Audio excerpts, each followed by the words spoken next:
Hello everyone, welcome to IAS point. आज हम यहाँ पे बात करने वाले हैं जो हमारा उदारवादी से रिलेटेड चल रहा था, क्योंकि अभी हम लोग जो पढ़ रहे हैं इसमें है समानता के 3 आयाम। ठीक है, जो थर्ड पिलर है हमारे, तो इनमें से हमने पहला देखा राजनीतिक और दूसरा देखा सामाजिक, दिन हम तीसरे की बात कर रहे हैं आर्थिक।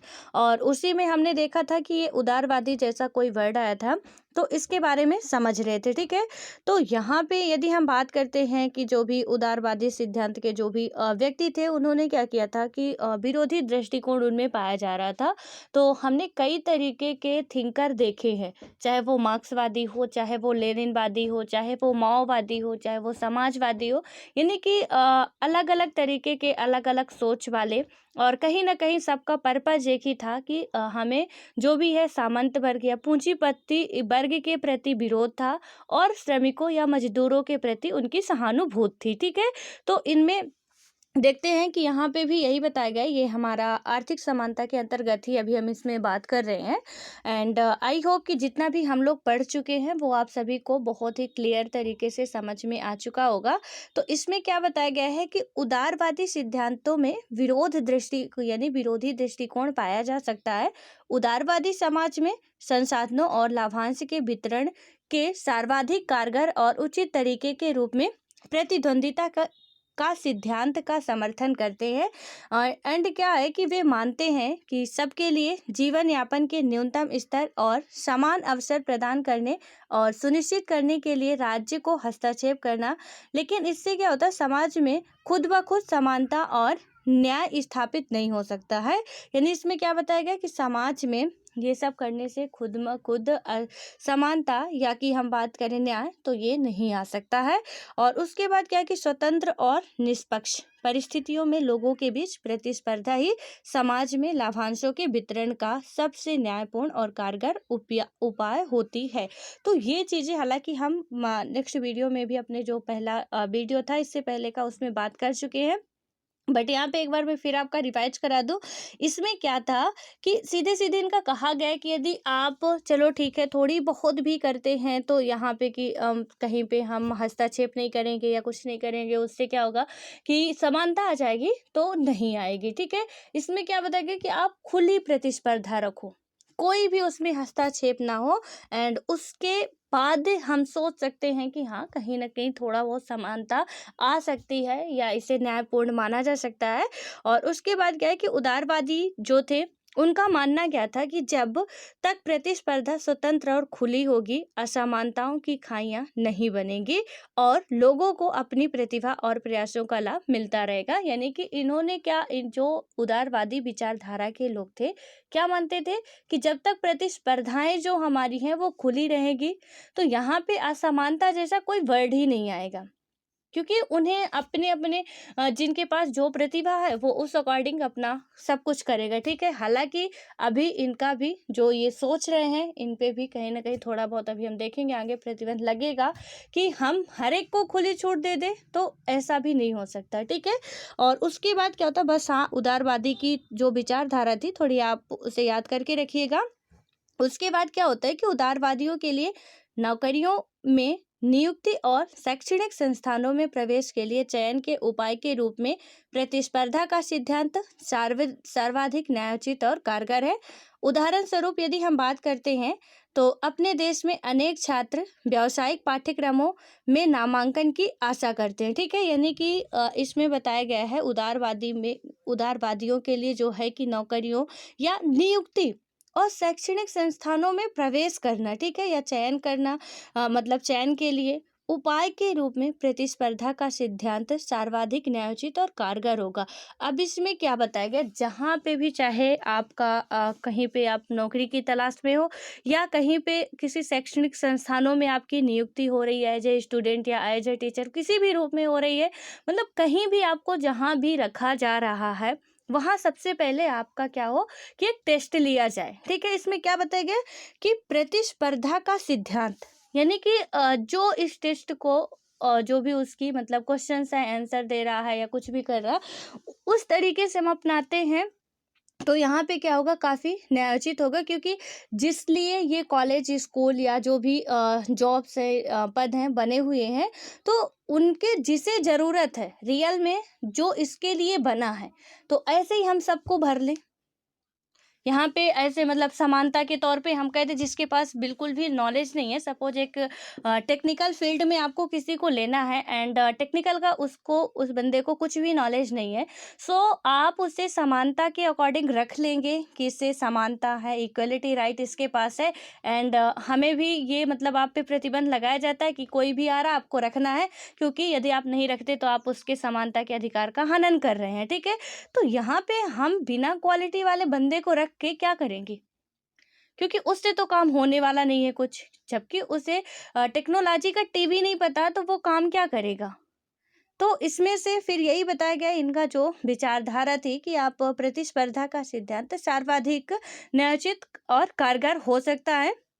उदाहरण स्वरूप यदि आप देखिए, एग्जाम्पल भी इसमें दिया गया है कि अपने देश में क्या होता है कि अनेक छात्र जो हैं व्यावसायिक पाठ्यक्रमों में नामांकन की आशा करते हैं कि उन्हें कोई ऐसा एक संस्थान मिल जाए जहां से वो क्या कर सके।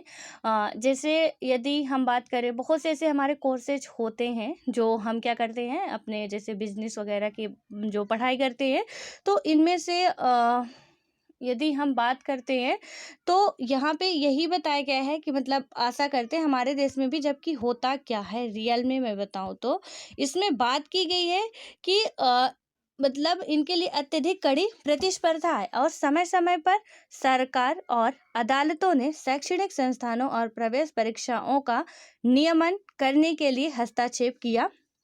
यानी कि इनमें बहुत कड़ी प्रतिस्पर्धा है, एंड रियल में आपको एंट्रेंस देना पड़ता है, देन उसके बाद ही आप एडमिशन लेते हो। आपको पॉलिटेक्निक करना सपोज, ठीक है, तो वहाँ पे आप क्या करते हो, पहले आप उसका एक टेस्ट देते हो, यानी एक पेपर होता है, देन उसके बाद आपका सिलेक्शन होता है, जॉब के लिए नहीं होता है, आपको पढ़ने के लिए वहाँ कोई भी जिस भी कॉलेज या संस्थान इंस्टीट्यूट में जो भी अपने में जगह देता है आपको, तो पहले वो आपका टेस्ट करवाता है। आप आईआईटी में पढ़ना चाहते हैं, वहाँ भी आपका एंट्रेंस होगा, एमबीबीएस करना चाहते हैं, वहाँ भी आपको एंट्रेंस देना पड़ेगा, देन उसके बाद आपका एडमिशन होगा। हालांकि जब हम लोग पढ़ते थे उस टाइम पे क्या था कि यदि हमें 8th क्लास पास करके दूसरी स्कूल में हमें 9th क्लास पे जाना था, तो वहाँ पे भी हमारा एंट्रेंस होता था, यानी कि वहाँ पे भी हमसे पहले टेस्ट लिया जाता था, वो भी लिखित और मौखिक दोनों रूपों में। देन उसके बाद जिसका भी नंबर अच्छा आता था उसे मतलब सेक्शन बटे होते थे क्लासों में, क्योंकि बहुत बड़ी बड़ी स्कूलें होती हैं, तो वहाँ पे अब ऐसा था नहीं कि जिसको जहाँ पे मन करे वहीं पे डाल दो। इसीलिए वो टेस्ट कराया जाता था कि एक सेक्शन ऐसा होता था जहाँ पे कि बहुत अच्छे, जो भी मतलब ऐसा रिजल्ट, जो उनका टेस्ट आता था, जो टेस्ट का रिजल्ट आता था, और पता चलता था कि हाँ ये बच्चे कुछ क्वालिटी वाले हैं, इन्हें अलग रखा जाए।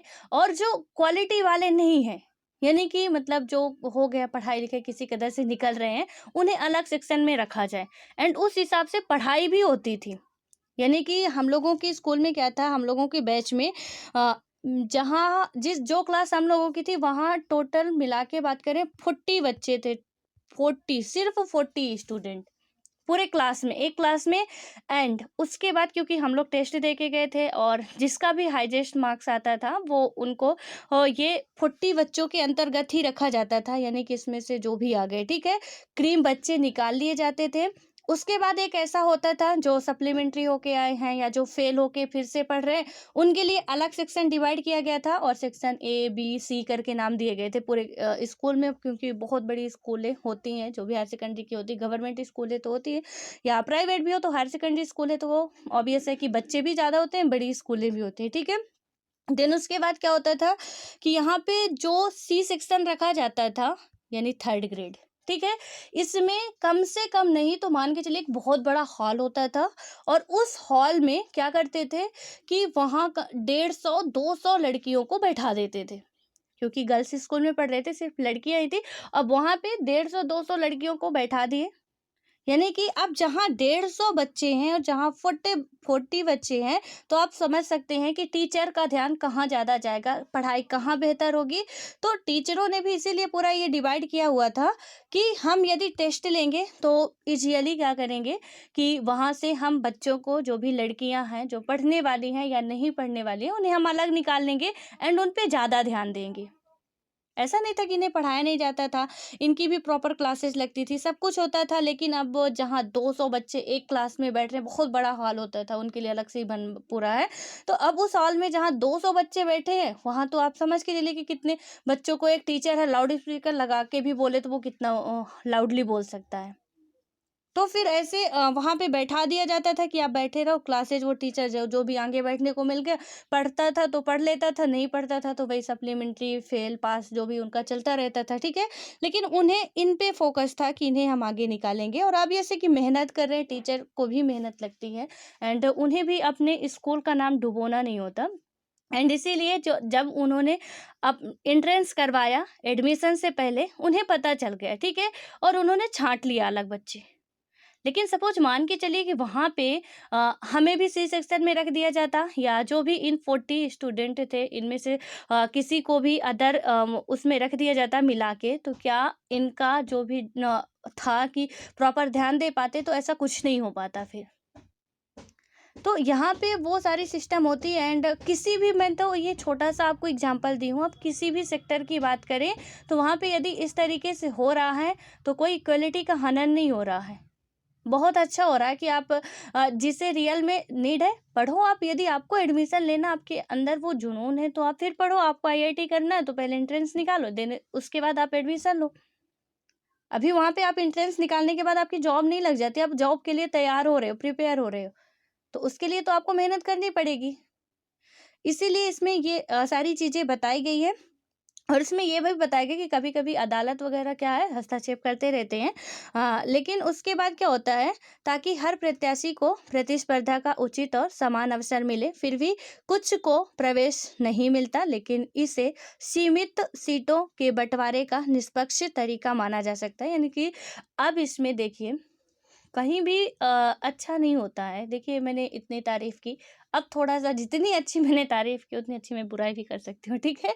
तो अब इसकी यदि मैं नकारात्मक बातों पे आऊँ, तो यहाँ पे सपोज़ मान के चलिए आप बहुत अच्छे इंटेलिजेंट बंदे हैं, लेकिन क्या होता है एंट्रेंस आप नहीं देते हैं और बाद में आपका लिया जाता है या कुछ भी होता है, या एंट्रेंस में किसी कारणवश आपके मार्क्स कम आ जाते हैं एंड आपको सी ग्रेड में रख दिया जाता है, ठीक है? या तो आपको एडमिशन ही नहीं दिया जाता है। और वहीं पे क्या होता है कि एक बच्चा आता है जो एंट्रेंस भी नहीं देता है और जिससे कुछ आता जाता भी नहीं है, लेकिन उसका इधर उधर से जुगाड़ सुगाड़ चल रहा, और वो क्या करता है एडमिशन ले लेता है। बहुत ही इजीली उसे एडमिशन मिल जाता है। और यहाँ भाई भतीजा हर एक सेक्टर पे चलता है, हर एक सेक्टर पे। कोई एक राजनीति भर में नहीं चलता कि हम राजनीति बस की बात करें कि वही चलता है। हर एक सेक्टर पे, चाहे वो स्कूल हो, गवर्नमेंट कोई भी प्लेस हो, कहीं पे भी हो आप देखोगे वहाँ ये चलता ही है। और फिर क्या होता है कि ये इसके बेटे हैं, ये इसके बेटे हैं, रख लिया जाए तो वहाँ पे उन्हें एडमिशन मिल जाता है। एक एमबीबीएस पढ़ के बंदा आ जाता है, उसे सुई लगानी भी ढंग की नहीं आती है। यानी कि जो जिसे एमबीबीएस की डिग्री प्राप्त कर लिया हो, उसे सुई लगानी ना आती हो, तो अब आप समझ सकते हो कि एजुकेशन हमारा कहाँ जा रहा है। हम यहाँ पे बात करते कि अभी इन्होंने जो बात की थी वो बहुत अच्छी थी कि आप प्रतिस्पर्धा रखो, प्रतिस्पर्धा के थ्रू ही आप चयन करो बच्चों का, ये बहुत अच्छी बात थी। लेकिन यहाँ पे अब क्या हुआ कि वही पूरा भाई भतीजा सिस्टम बिगाड़ के रख दिए कि आप आज हमारा जो एजुकेशन है, यहाँ पे सिर्फ और सिर्फ गवर्नमेंट ही दोषी नहीं है, जो और भी गवर्नमेंट के जो सर्वेंट हैं और वो कोई और नहीं, आप ही इन फ्यूचर बनेंगे, तो वहाँ पे कोई भी हो सकते हैं, ठीक है। तो उन्होंने सारी चीज़ें ये बिगाड़ के रखी हैं। अब यहाँ पे हम बात कर रहे हैं एडमिशन लेना है, जिसपे क्वालिटी नहीं, वो एडमिशन लेने जा रहा है। एक आईआईटी का बंदा आता है, उससे आप कुछ भी पूछ लो तो नहीं बता पाता क्लियरली, क्योंकि उसने असाइनमेंट जमा करने थे तो उसने सर को पैसा दे दिया, असाइनमेंट बनाने का काम खत्म। सेमिनार प्रेजेंट करने जाना था कॉलेज में, तो उसका सर को कुछ भी जुगाड़ लगा के काम खत्म कर लिया। पेपर देना, उसमें भी जुगाड़ लगा लो भाई। तो अब यहाँ पे उन बच्चों का जिन्होंने जुगाड़ से तो अपनी डिग्री ले ली, लेकिन वो जिसके लिए पढ़ रहे थे वो एम तो उन्होंने भुला दिया, पीछे ही छोड़ दिया कि हम अपने नॉलेज के लिए पढ़ रहे थे। हम अपने कॉलेज जाते हैं, आप लोग भी कॉलेज करते होंगे, वहाँ पे हमने क्या किया, हालाँकि स्कूल में कम ही जुगाड़ चल पाता है, अटेंडेंस वगैरह का, ना कहिए कि चुपके से कोई बोल दे यस सर। लेकिन यहाँ पे जो भी पेपर वगैरह होते हैं तो वहाँ पे कम, शायद मुझे जहाँ तक पता है कि जुगाड़ चल पाता है। लेकिन कॉलेज में तो आप देखिए कि आप कभी मत जाइए कॉलेज। अरे पढ़ क्यों रहे हो, डिग्री क्यों ले रहे हो, कभी मत जाओ आपका। वहाँ पे सीधे-सीधे आप बस पैसा देते जाओ, इधर-उधर से आपका जुगाड़ बन जाए और उसके बाद आपके मार्क्स तो इतने बढ़िया आएँगे। जो रेगुलर कॉलेज जाता, कंटिन्यू पढ़ता है, पढ़ने में बहुत होशियार है, उसके मार्क्स नहीं आएँगे, लेकिन आपके बहुत अच्छे मार्क्स आएँगे। हम लोगों ने भी कॉलेज किया है एंड बहुत अच्छे तरीके से पता है कि कॉलेज में कैसे होता था। जो स्कूल के टॉपर और कॉलेज में जाके ऐसे लुढ़कते थे ना कि कुछ पता नहीं चलता था, जिनका कहीं पे कोई जान पहचान नहीं होती थी, तो वो तो मतलब सोच भी नहीं पाते थे कि इस बंदे के इतना आएगा, और वो खुद पढ़ पढ़ के किताबें घोट घोट के मरे जा रहे, उनका कुछ नहीं हो रहा। और वो तो कॉलेज पे टॉप कर रहे हैं, जो कभी कॉलेज भी नहीं आते, देखने को भी नहीं मिलते। जब रिजल्ट आता तो देखे, अच्छा ये तो हमारे क्लास का ही है कि नहीं है। मतलब ये भी नहीं समझ में आता कि हमारे क्लास का है या नहीं है। तो अब यहाँ पे कुछ ये भ्रष्टाचार वाला जो आ गया ना, कि अब अपना-अपना जो देखने लगे फिर, कि जैक जुगाड़ वाला जो चलता और हर एक फील्ड में चल रहा, इसीलिए बहुत ज़्यादा वो है। हम सोचते हैं ना, अभी एक्चुअल में हमें बहुत, क्या कहते हैं वो, मतलब जब समय होता है तो समझ नहीं होती, समझ होती है तो समय नहीं होता हमारे पास।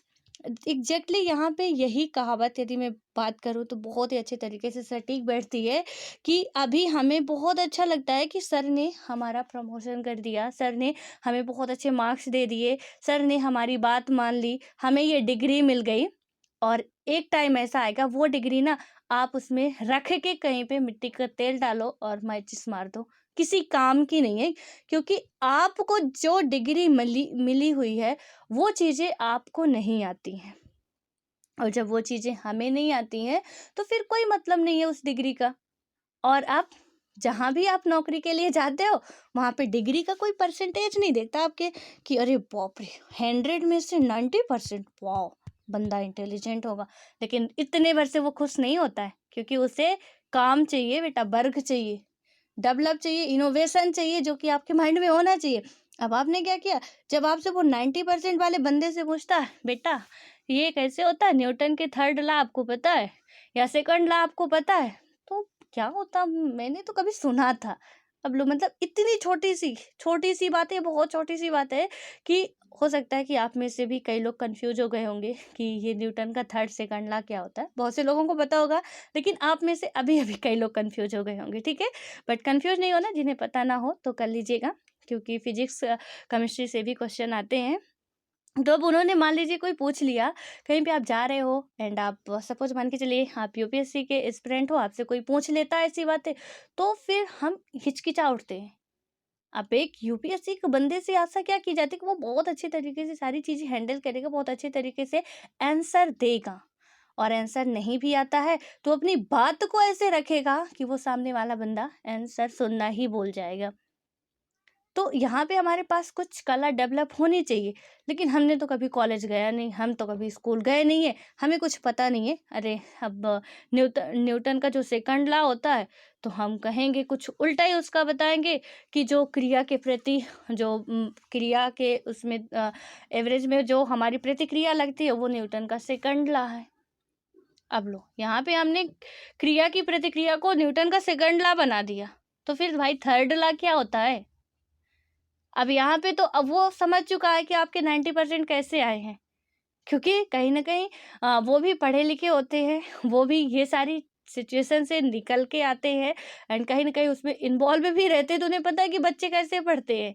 और बच्चे, आप लोग सुनते होंगे ना, कई सारे लोगों के मुँह से सुना होगा कि परसेंटेज की कोई वैल्यू नहीं रह गई, एटसेट्रा, एटसेट्रा। तो यही है कि अब यहाँ पे परसेंटेज की वैल्यू क्या है, 90% वाले बंदे को न्यूटन का लॉ नहीं पता है, तो वहाँ पे जड़त्व का नियम किसमें है वो नहीं पता हमें, वेलोसिटी क्या है हमें नहीं पता है, केमिस्ट्री का कोई फार्मूला पूछ लिया जाए एक साइंस के स्टूडेंट से जिसके 90% आए हुए हैं, तो वहाँ पे उसे नहीं पता है, सो क्या मतलब? तो यहाँ पे ना कुछ ऐसे होते हैं, मेरे कॉलेज में भी कुछ ऐसी महादेवियाँ थी, हाँ, जिनसे पूछा गया था, केमिस्ट्री की मीनिंग लिखवाई गई थी। प्रैक्टिकल था और वहाँ पे बाहर से वाइवा लेने वाले आए थे। उसमें से क्या कहा गया है कि केमिस्ट्री ऑनर्स था और वहाँ पे बोला गया कि आप केमिस्ट्री की मीनिंग लिख के हमें दिखाओ। अब उस लड़की ने केमिस्ट्री की मीनिंग सही नहीं लिखी। अब केमिस्ट्री की मीनिंग जो होती है वो CH से शुरू होती है। उसने क्या किया, केमिस्ट्री वो क, ख, ग वाला व्हाट्सएप वाली मीनिंग लिख दी केमिस्ट्री ऐसे करके। अब उन्होंने कहा, मतलब वो तो समझ गए कि ये लड़कियां कितने कॉलेज आती हैं, कितना पढ़ाई करती हैं, क्या इनका जो भी है वो कितना हाई वाला है, वो समझ गए वो, ठीक है। तो वो बोले कि बेटा आप जा सकते हो। तो उसने बोला सबसे इतने सारे क्वेश्चन पूछे, अब वो लड़की काफ़ी तेज भी थी। तो उसने ये जवाब दिया कि जब सारे लोगों से आपने इतने सारे क्वेश्चंस पूछे हैं, सो हमसे क्यों नहीं? तो उन्होंने कहा कि बेटा आपकी केमिस्ट्री की मीनिंग सुन के ही हम समझ चुके हैं कि आप कितना पढ़ती हैं, बहुत होशियार हैं आप, बहुत इंटेलिजेंट है। एंड वो जो थी वो समझ चुकी थी कि सर किस एंगल पे बात कर रहे हैं। तो उसने मतलब बोला कि केमिस्ट्री में गड़बड़ी कहाँ पे है? मैंने तो सही मीनिंग बताई है, के ए से उसने शुरू कर दिया केमिस्ट्री। तो उसने कहा मैं तो सही बताई हूँ। तो अब मतलब जो वाइवा लेने वाले आए थे उनसे ही उसने बहस करनी शुरू कर दी। अब तो उसकी जो एजुकेशन का लेवल था वो और उछाल मार के आ रहा था बाहर, कि अब इसमें तो और ज़्यादा अभी गुण भरे पड़े हैं कि केमिस्ट्री की मीनिंग एक तो गलत बता रहे, ऊपर से उन पे ही हावी हो रहे कि आपको नहीं आता सर, चेक कर लीजिए का की मीनिंग के ए ही होती है, CH नहीं होती है। अब सर भी बोले बेटा चलो ठीक है, तुमने जो किया सो किया, मतलब हाँ तुम्हें ही पता, हमें नहीं पता बेटा, बाहर जा सकते हो आप। तो वहाँ पे फिर सर को ही विनम्रता से बोलना पड़ा। पहले तो वो भी भड़के, फिर उन्हें समझ में आ गया कि एक पत्थर पे हम सिर फोड़ेंगे तो मारेंगे तो हमारा ही फूटेगा। तो उससे फालतू में बहस करने से और बच्चों का टाइम खराब हो रहा। देन सर ने कहा कि बेटा आप जा सकते हो, आपका इंटरव्यू बहुत अच्छा गया एंड मैं गलत हूँ आप सही हो, बट आप जाके एक बार चेक जरूर करिएगा। तो फिर कुछ ऐसे भी स्टूडेंट होते, और ये उनके साथ ही होता है कि फाइनल के स्टूडेंट को केमिस्ट्री की मीनिंग नहीं पता, केमिस्ट्री ऑनर्स है उसका, जबकि एक पर्टिकुलर वे केमिस्ट्री सब्जेक्ट है, वो 3 साल से पढ़ रही है, उसे केमिस्ट्री की मीनिंग नहीं पता है। तो ऐसी ऐसी सिचुएशंस हमारे सामने आती हैं। अब उसके बाद इसीलिए इसमें जो बताया गया है कि आपको प्रतिस्पर्धा रखनी चाहिए, देन मेरे ख्याल से ये बहुत अच्छी बात है, ठीक है।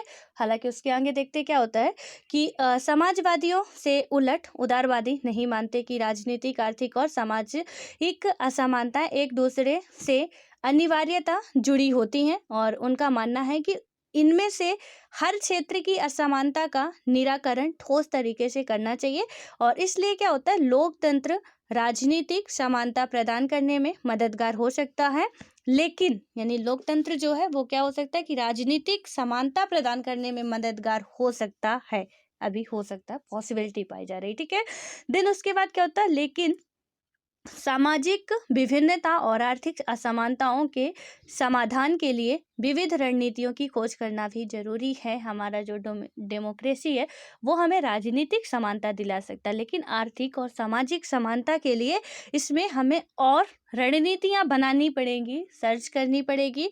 उसके बाद क्या है, उदारवादियों के लिए यहाँ पे बताया गया है कि असमानता अपने आप में समस्या नहीं, बल्कि वे केवल इसी अन्यायी और गहरी असमानताओं को ही समस्या मानते हैं, और जो लोगों को क्या करती है, उनकी वैविक्त क्षमताएं विकसित करने से रोकती है। अब उसके बाद हमारा क्या आता है, हम समानता को बढ़ावा कैसे दे सकते हैं। यहाँ तक आपने उदारवादी की सोच समझ ली। ओवरऑल किसमें आप कहीं भी एडमिशन दे रहे हो, रख रहे हो, तो उसमें से आप थोड़ा सा जो हमारा कंपटीशन है उसे बना के रखो, ठीक है। तो उससे चयनित बच्चे आए एंड अच्छा रहेगा, ये मानते हैं ऐसा। और उसके बाद क्या होता है कि हम समानता को बढ़ावा कैसे दे सकते हैं। अब इसमें सही है कि हम समानता को कैसे कहाँ कहाँ पे बढ़ावा दे सकते हैं, क्योंकि जहां हम एक कदम चलने की सोचते हैं, यानी कि आगे बढ़ने की, वहीं दूसरा कदम हमारे पीछे जाता है, क्योंकि जहां हमने एक तरफ बहुत ऊंची ऊंची बातें की, ऐसा वैसा दुनिया भर का, वहीं हमने काफी मतलब उसके बारे में ही बहुत ही घटिया बातें भी की कि यहाँ पे ऐसा भी होता है। तो अब हम जाएँ कहाँ पे, मतलब पूरा हम कन्फ्यूज़ हो गए कि यहाँ पे अच्छा भी हो रहा है, तो बुरा भी हो रहा है।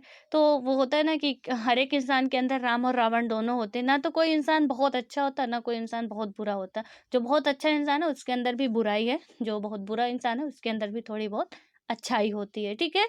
तो यहाँ पे वही बात है कि अब हमने ये सारी चीज़ें तो पढ़ी, बट कितना अच्छा कितना बुरा, यानी कि कैसे हम इसको बढ़ावा दे सकते हैं, कैसे समझ सकते हैं, किस सेक्टर पे दे सकते हैं कि समानता हाँ ऐसे बढ़ सकती है या यहाँ यहाँ पे, ठीक है। तो अब यहाँ पे क्या है कि अभी समानता के उद्देश्य को पाने के सर्वाधिक वांछनीय तरीके के बारे में समाजवादियों और उदारवादियों के बीच कुछ बुनियादी मतभेदों पर चर्चा की गई। समाजवादी का कुछ दूसरा मानना था, हमने अभी लास्ट में ही पढ़ा, और उदारवादियों का कुछ दूसरा मानना था, राइट।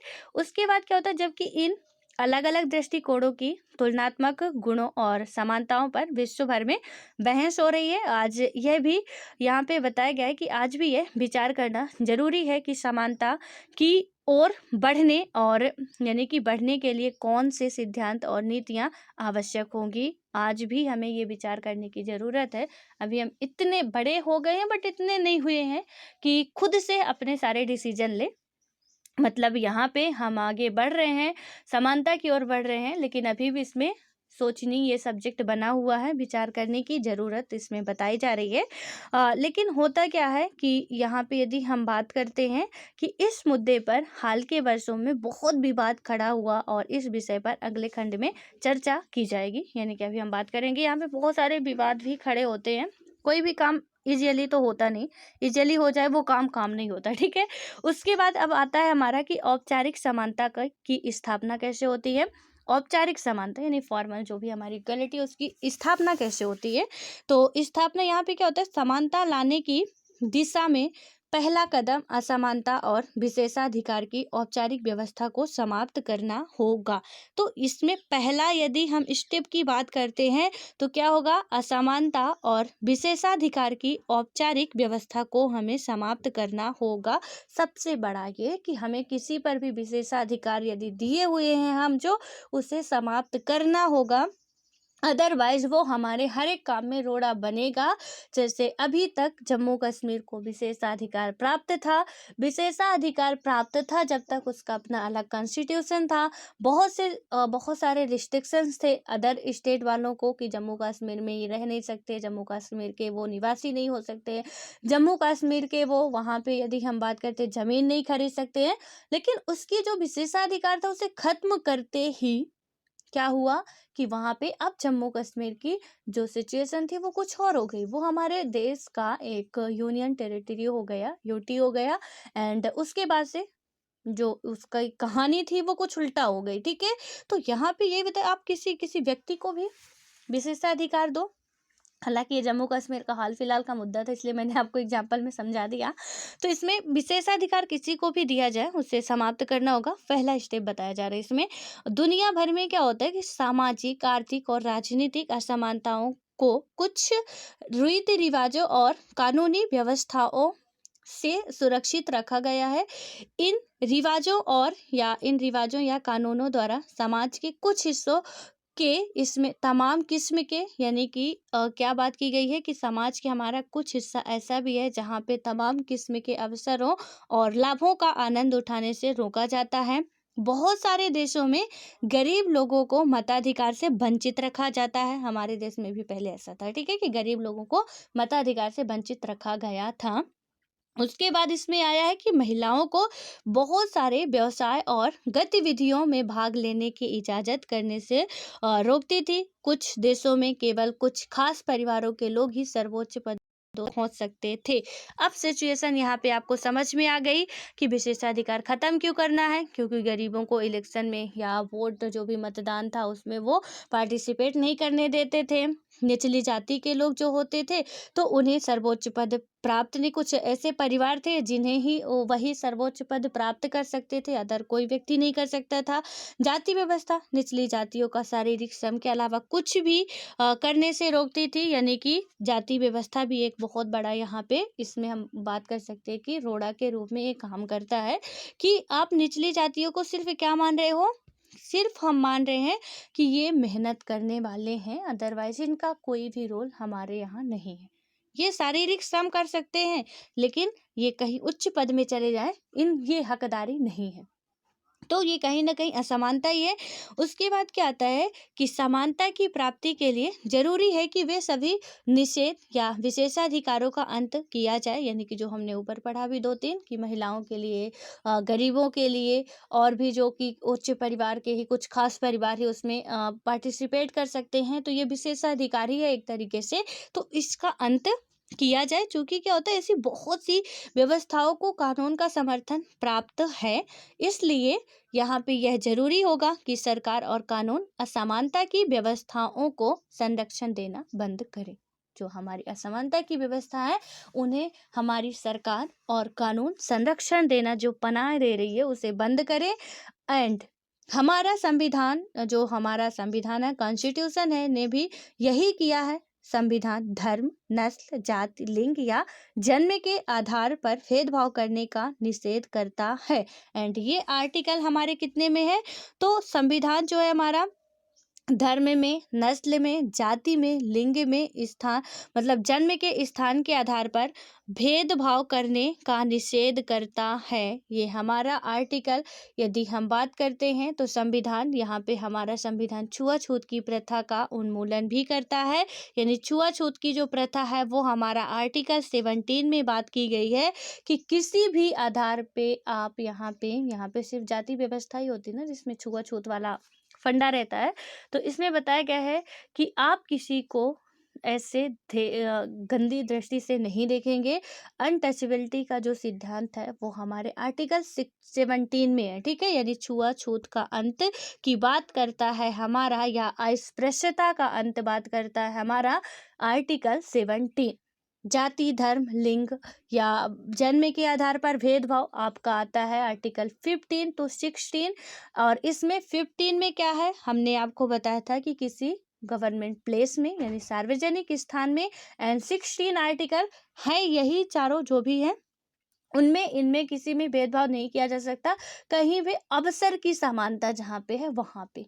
तो 16 और 15 दोनों ही याद रखने, दोनों में बहुत सूक्ष्म अंतर है, ठीक है। एक में है कि सार्वजनिक प्लेस में, एक में है कि आपको अवसर जहाँ भी है आप नौकरी वगैरह के लिए जा रहे हैं वहाँ पे भी आपको इक्वलिटी मिलनी चाहिए। और छुआछूत का अंत हमारा किस में बात करता है? आप में से जो भी नहीं लिखे हों लिख लीजिएगा।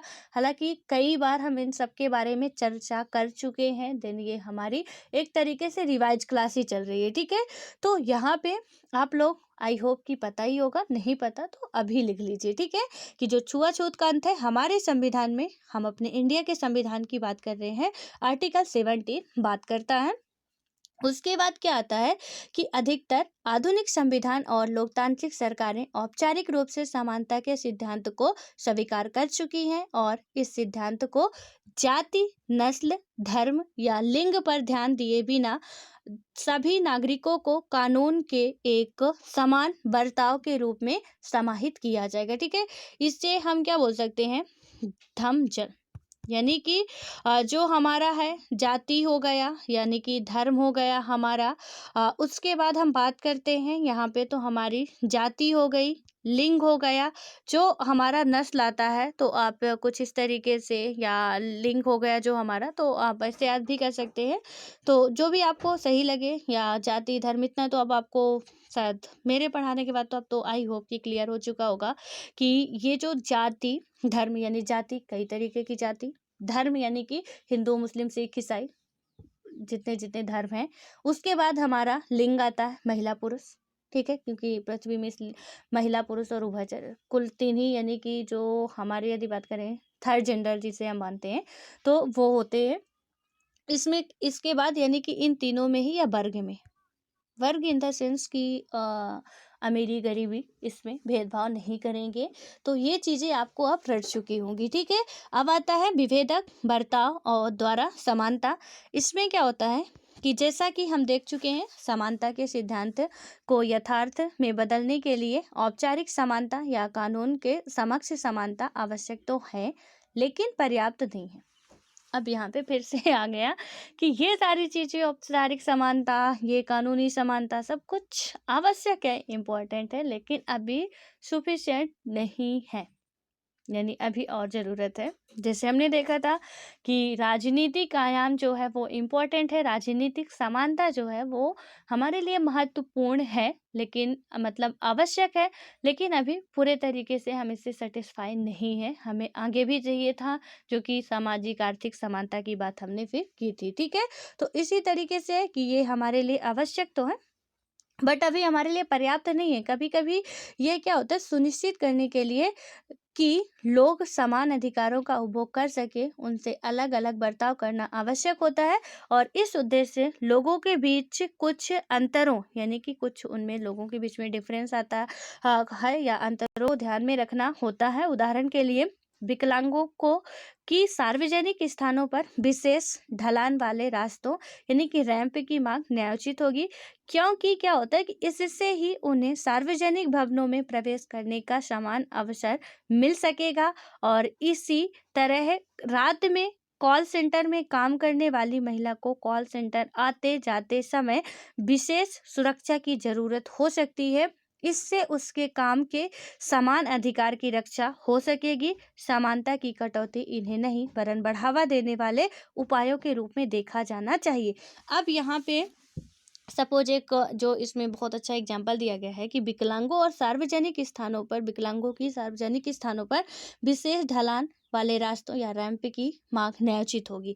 तो इसमें से अब जो एक बहुत नॉर्मल इंसान है वो कहे कि हमें समानता चाहिए, यानी कि हमारी समानता का हनन हो रहा है, एक विकलांग व्यक्ति को वहां पे आप रैंप बना के दे रहे हो, हमें नहीं दे रहे हो, तो ये समानता का हनन होगा। तो ये समानता की आपका हनन नहीं है, ये उस व्यक्ति को आपके समान लाने तक के लिए बढ़ावा देना है कि वो व्यक्ति अपने आप को हीन महसूस ना करें।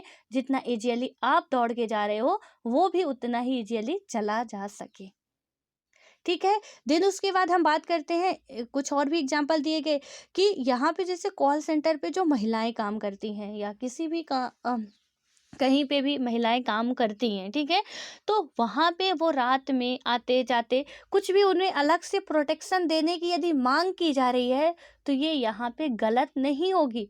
किसी अदर पुरुषों की यहाँ पे समानता का हनन नहीं होगा कि इक्वलिटी राइट के तहत किसी भी पुरुष को क्या हो रहा है, उनके समानता का हनन किया जा रहा है, क्योंकि यहाँ पे पुरुषों को प्रोटेक्शन की जरूरत नहीं है, लेकिन महिलाओं को प्रोटेक्शन की नीड है एंड उन्हें मिलना चाहिए, क्योंकि वो भी आपके जैसे वर्क कर रहे हैं, बट वो अनसेफ हैं जबकि आप सेफ हो। यानी आप आधी रात को निकल जाओ, 12 बजे रात निकल जाओ, 2 बजे रात निकल जाओ, 8 बजे रात निकल जाओ, आपको कोई कुछ नहीं बोलने वाला। हाँ, चोर डकैत ना मिल जाए कि आपका मतलब सिर्फ आपका वो किस लिए इस्तेमाल करेंगे। चोर डकैत भी मिलते हैं कि लूटने के लिए, या कोई आपकी बहुत गहरी दुश्मनी हो, तो वो दुश्मन ना मिल जाए रास्ते में, तो फिर आपको कोई खतरा नहीं होता है, ठीक है। लेकिन यहाँ पे जो वुमेन जाती है, जो भी लड़की हो चाहे महिला हो, जब वो रास्ते पे रात में निकलती है, तो अच्छे अच्छों का नज़रिया बदल जाता है।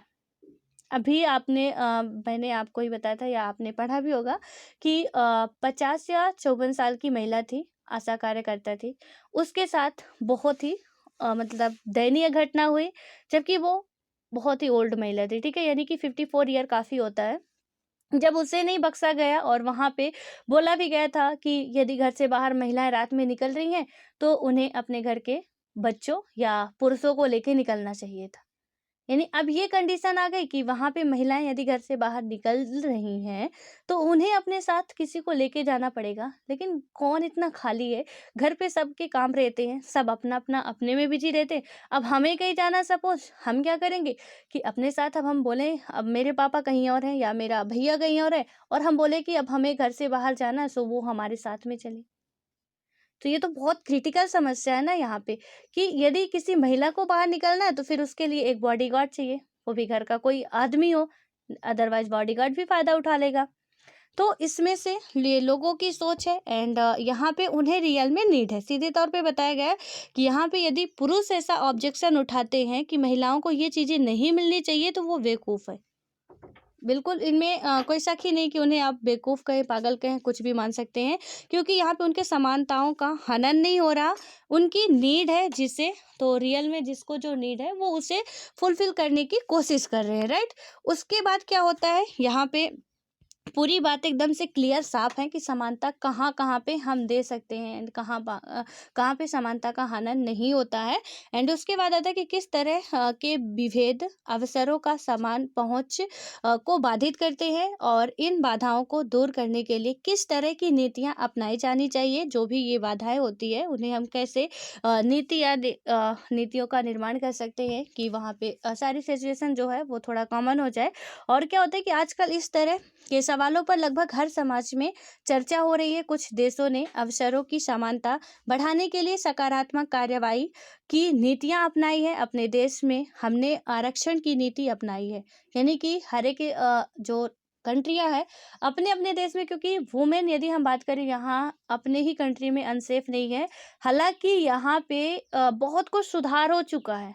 प्राचीन काल मध्यकाल के कंपेयर में बहुत कुछ सुधार हो चुका है महिलाओं के बारे में। तो जब भी हमारा आता है महिला सशक्तिकरण के बारे में लिखने को एक क्वेश्चन, तो इससे ऑब्वियस है बनता ही है, प्री में तो नहीं मेंस में जरूर बनता है।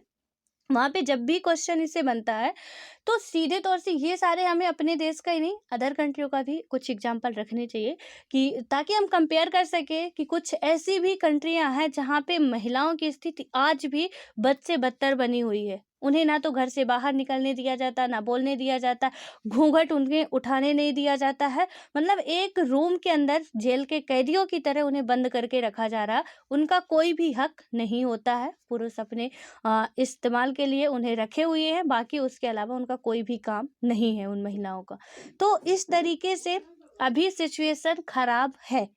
हमारे कंट्रियों में बहुत सारी सिचुएशन जो है वो सुधर चुकी है, लेकिन अभी बहुत सुधारना बाकी है, क्योंकि जो आए दिन रेप हो रहे हैं वो कहीं ना कहीं ये दर्शा रहे हैं कि अभी सिचुएशन उतनी भी बेहतर नहीं हुई जितनी हम मान रहे हैं, एंड उतनी भी बुरी नहीं है जितनी पहले थी।